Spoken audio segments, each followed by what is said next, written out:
So I've made a few videos now on this channel about Blade, the upcoming Marvel movie that nobody that I know of is excited about. I don't know of anybody that's excited to see Blade get remade by the current day Marvel, because the current day Marvel can never touch the Wesley Snipe version. I mean, it is literally, I think, an impossibility. Even though anything is possible, it's literally, I think, one of the only things I can say with an absolute fact that it's going to be impossible for them to make something that's anywhere close to the original Blade movies that came out. With that being said, even looking at it objectively, there has been multiple rumors that has come out over and over and over again over the last few months that the actor who is actually going to play Blade in the reboot, Mr. Ali himself, is apparently unhappy with the proposed script and it's been delayed again. This movie has been delayed over and over and over and over and over again. It is to the point where they haven't even done filming yet. They cannot get a script down packed that makes everybody happy. So let's see what this rumor has to say. So it says, in the latest update on the little film that continually tries to ice skate uphill, word on the street suggests that the delay of any news regarding Marvel Blade's reboot is a result of Mr. Ali's dissatisfaction with the film's script. It says this supposed reason behind the Daywalker's inability to rise from the grave was first revealed by noted film reporter Jeff Snyder on the March 9th episode of his filming critic John Rocha's The Hot Mic podcast. It says, during the course of a discussion regarding the supposed fact that the Marvel's constant delays are the result of star Brie Larson's own on-set diva behavior, Snyder explained to his co-host that she thinks of the Marvels as this is her movie. Right, he continued, rather than this is a Marvel movie that she's a star of. This is how it's been described to me. Having broached the topic of the Oscar winners turned Marvel lead, Snyder then noted, you know who else had a Marvel movie built around them before anything came into place? That would be two-time Oscar winner Mr. Ali. With Blade, it got a new director in November. Here we are 5 months later, still no update on casting.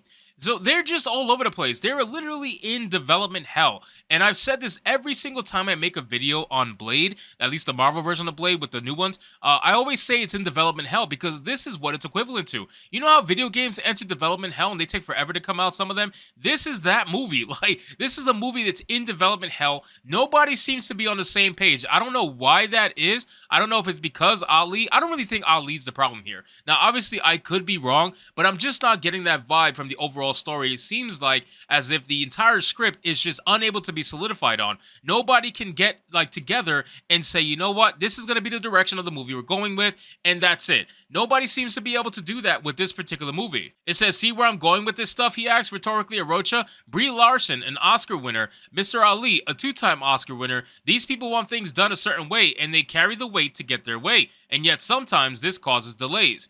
And while that might be true, again, I don't think Ali is doing the same thing as Brie Larson.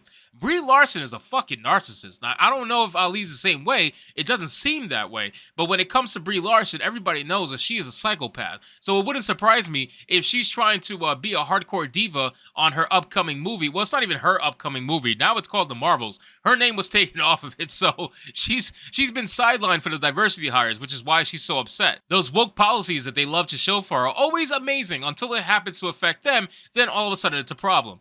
It says, however, despite the implied nightmare of working on such ever-changing productions, Snyder opined of the actors' respective demands, maybe this is for the best, right? Maybe at the end of the day, Brie Larson being difficult or Mr. Ali wanting script changes all the time, maybe at the end of the day, this benefits it. As to why he held this particular viewpoint, the reporter explained, because I think this is very clear in the final product. I don't know who could argue with this, me. Kevin Feige is worn thin. Okay, he's putting out fires on Blade, putting out fires all over the place, and I think that's true too.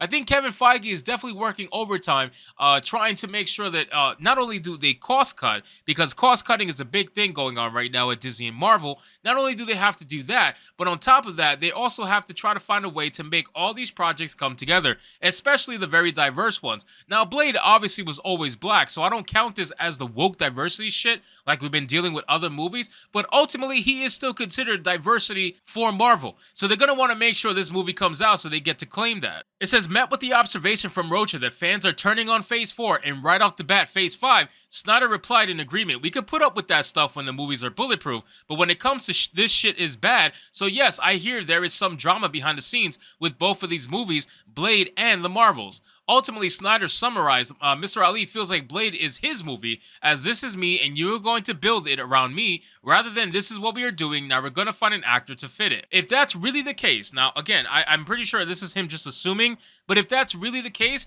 then that's unfortunate, because that's essentially leading them down a path that nobody's ever going to be happy or on the same page. And this is why it's going to take so long for them to come up with a final script for a movie that honestly should be very easy. It should be very easy to adapt a Blade movie. I mean, I think so. Anyway, I mean, the story's fantastic. Why is it so hard to adapt a Blade movie? Unless they are trying to do certain things with the story that didn't happen in the comic books, which is very likely, and that is going to cause them to have a bit of a scuffle over what they're going to allow and what they're not going to allow, what they want versus what they don't want, and I'm sure the egos are clashing at this point.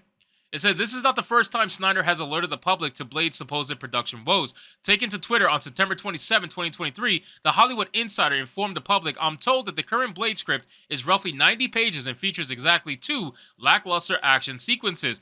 Mr. Ali said it to be very frustrated with the process. He added, Feige said to be spread too thin, but hey, that's just what sources are telling me. Don't shoot the messenger. After receiving some pushback from another user over the clarity of his original message, Snyder followed up his initial post by elaborating, I went back to the original message and the word was underwhelming, not lackluster. They're synonymous, but my bad. Not that we've established that the point you were trying to make is moot, he clarified. No, it was not my opinion. We don't invent sources here, my friend.